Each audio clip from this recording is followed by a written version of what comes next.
If you are in your 20s or 30s, you are being sold a lie. The internet tells you that to be wealthy, you need to watch 6 monitors, trade crypto at 3 a.m., and stress over every headline. I'm a retired nurse. I didn't get to where I am by timing the market. I got here by understanding one simple boring thing that most traders miss: the incredible power of QQQ compounding. Look at this. This jagged line is the average trader. They win, they lose, they pay taxes, they stress out. They are working for their money. Now look at this curve. This is the Nasdaq 100 QQQ. It represents the top innovators, companies like Apple, Microsoft, Nvidia. When you buy and hold this, you aren't gambling. You are hiring the smartest engineers in the world to work for you.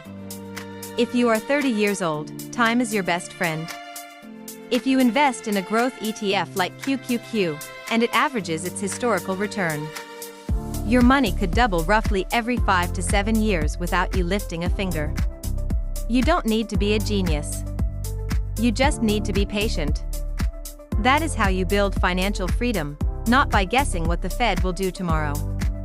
But here is the catch. The math is easy. The psychology is hard. What do you do when QQQ drops 30%? Do you sell? Do you panic? Most people panic and lose everything. I want to teach you the mindset I used to stay calm and let the compound interest work. I just uploaded a full breakdown on my YouTube channel, explaining exactly how to set up this portfolio and, more importantly, how to stick to it when the market gets scary.